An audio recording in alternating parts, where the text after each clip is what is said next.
Ladies and gentlemen, the opening keynote address is around enabling greater prosperity through FTAs. And we will be gathering these keynote insights from none other than Shri Piyush Goyal, the Minister of Commerce and Industry, Consumer Affairs and Food and Public Distribution and Textiles, Government of India, also the leader of House in Rajya Sabha. Ladies and gentlemen, a prolific leader that he's known to be, the power, coal, and new and renewable energy ministries led transformational changes in India's power sector, including the fast tracking of electrification of the nearly 18,000 unelectrified villages in some of the remotest and inaccessible parts of the country. In fact, during his 35-year-long political career, Mr. Goyal has also held several important positions at different levels in the world's largest political party, which is the Bharatiya Janata Party, and it will be befitting to gather his insights on this beautiful keynote address. So let's deep dive and gather his insights right here. My good friend, Mr. Vineet Jain, distinguished ladies and gentlemen, I'm indeed delighted to join the Economic Times Global Business Summit, albeit virtually. The theme of the summit, the great resurgence, now, next, and beyond, is truly appropriate in the post-pandemic world. Under the visionary leadership of Prime Minister Shri Narendra Modi, India today has emerged stronger and far more self-confident.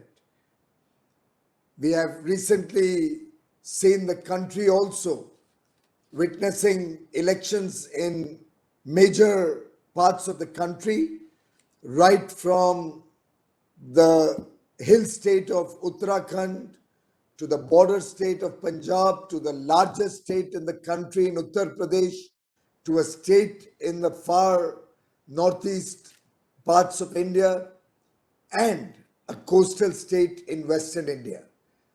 Through the breadth of the country, the people of India have endorsed the work of the government, both at the center and at the states, working together for good governance, working together for development and the prosperity of our people. We have strong fundamentals in the economy today, highest ever FDI, continuously breaking records year after year. Our merchandise export is set to cross $400 billion this year. We are over $375 billion already. Until recently, we never looked at our service exports giving such a major jump, but I have had to reset my target twice already on service exports, and without travel, tourism, hospitality, we are slated to touch nearly $250 billion in the current year. Moody's recently gave us a rating upgrade. Our GST collections have been robust all through the last few months, despite the third wave of the COVID pandemic, and our startup ecosystem continues to grow by leaps and bounds.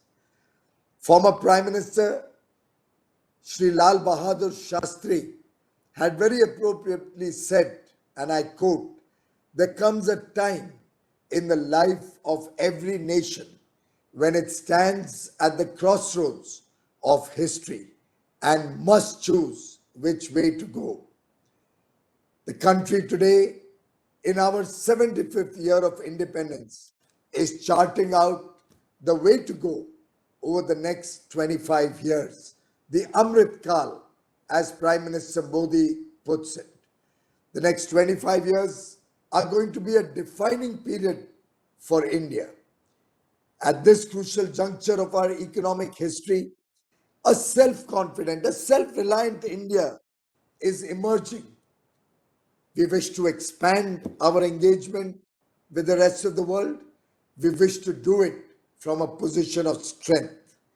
After almost a decade, we have recently signed a comprehensive trade agreement with the United Arab Emirates, a country with whom we already have about $60 billion of bilateral trade, hoping to take it up to at least $100 billion in the next 5 years. Personally, I look at $150 billion trade with the UAE at the end of 5 years from now. With the UAE trade deal, we have set a new benchmark for the world to emulate. We made history by delivering the fastest negotiated free trade agreement.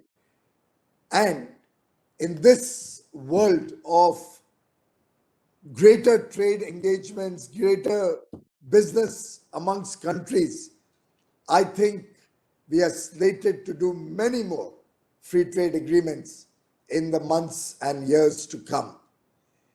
Many historic firsts have been achieved in the India-UAE CEPA, which include, for the first time in a trade agreement, a separate annex on pharmaceuticals, which facilitates access of Indian pharma products and also provides for automatic registration and marketing authorization for Indian generic medicines in 90 days from the date of application, once we can demonstrate that the product has been approved by the regulator of any one of the developed countries like the US, Canada, EU, UK, Japan, or Australia. We have a breakthrough feature in terms of a permanent safeguard mechanism and stringent rules of origin. Sectors like the gem and jewelry, textiles, leather, plastics, engineering goods, pharma, mostly labor-intensive sectors will benefit significantly from this CEPA and create large-scale employment for our young boys and girls. Initial estimates put that number at least 1 million jobs. For the steel sector, we have, for the first time, introduced the concept of melt and pour in the local country of origin to ensure that third country goods do not find entry into the Indian markets through UAE. And likewise for goods from India. Additionally, we will benefit hugely from reduced import cost of raw materials like metals, intermediates for further value-added exports to destinations in Africa or other parts of Middle East and Europe, which will help boost economic activity and further create new jobs. In fact, our plastic industry, I hope, will benefit significantly from affordable raw materials, making us competitive both for the domestic market and the world at large. We are negotiating newer comprehensive economic partnerships and hope to have an enhanced partnership with Australia soon. This morning, I had a very fruitful engagement with the Trade Minister of Canada, Miss Mary Ng, and we've decided to launch our negotiations for a comprehensive economic partnership agreement with consideration also to see if we can have an early harvest agreement which can be finalized in a faster track and help us gain the benefits of our mutual engagement in a faster way, help our businesses both in Canada and India reap the benefits of our enhanced partnership. And I do hope that we'll be able to offer a significant proposition to the business world in the very near future. We have already launched negotiations with the United Kingdom. In fact, as we speak, the second round of negotiations are underway in London. Similarly, We have FTAs with the European Union and Israel under discussion, and we also hope to launch with the GCC countries in the very near future. Atmanirbhar Bharat empowers us to engage with the world with greater confidence, with a spirit of competitiveness, and with enhanced capacities, making India self-reliant and also a relevant player in global supply chains. In fact, I have personally experienced while negotiating trade deals with so many countries simultaneously that Prime Minister Modi's personal rapport and the goodwill he has created for India with various heads of states and with governments across the world come into play and smoothen the rough edges that sometimes can remain unresolved for years while negotiating trade pacts. Unlike the FTAs of the past, very often causing severe stress to the Indian manufacturing ecosystem, this time we are focusing on reciprocal access and fairness as the key to our negotiations. In fact, the country today is developing several new competitive products and creating an ecosystem across sectors, particularly using the production linked incentive scheme to really create global champions with capacities to scale international world class quality, thereby making us a relevant player in resilient supply chains across the world. While signing any of these FTAs, we are doing extensive stakeholder consultation, both within the government and with our domestic industry, to ensure that what we are opening up is good for India and what we are getting access to is good for Indian exporters. Today, every one of the FTAs are going to support and help Indian businesses, industry, and our service sector to both get market access and expand their operations. We are also looking at reviewing some of the existing free trade agreements or comprehensive economic partnerships with existing arrangements, because we do believe that with the passage of time, some of these FTAs have become lopsided and not necessarily serving the original purpose they were intended for. We do hope our Indian exporters will utilize all these various opportunities that we are trying to create to the maximum extent possible. Ladies and gentlemen, today FTA negotiations are really preparing the nation for the next 50 years. They're preparing the nations to engage with the rest of the world, opening new market opportunities, helping India go up the value chain in terms of quality. And we believe that these FTAs will truly help our businesses, our industry, our service providers, our farmers in a very, very significant manner.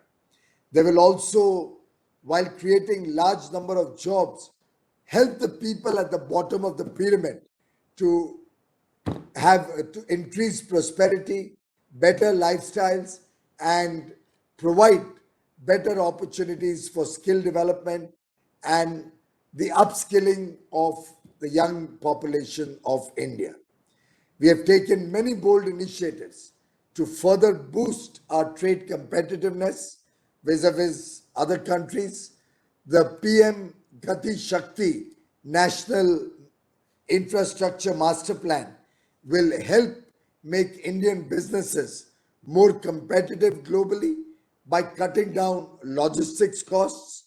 As I mentioned, the PLI scheme or the National Single Window System that we have put in place, the liberalization of our FDI policy in several sectors, reduction in compliance burden, that's the focus area of this government, the one district, one product plan that we are working on, all of these are collectively helping India become more competitive. Friends, I would like to appeal to our industry leaders for three specific actions going forward. One, invest in India, make in India for the world.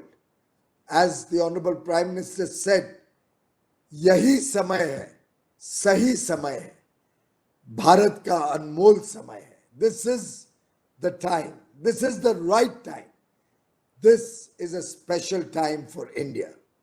This is our Amrit Kal, a golden period, and I would like to invite participants to come and invest in India.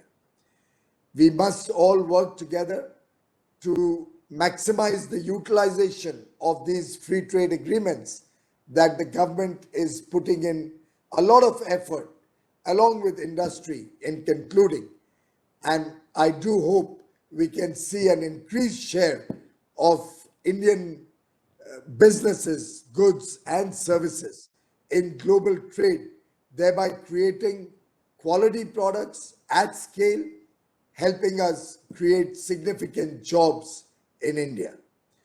We have, throughout our negotiations, focused on labor-intensive areas, particularly textiles, leather, pharmaceuticals, and I do believe all of these sectors will significantly add to economic activity in India.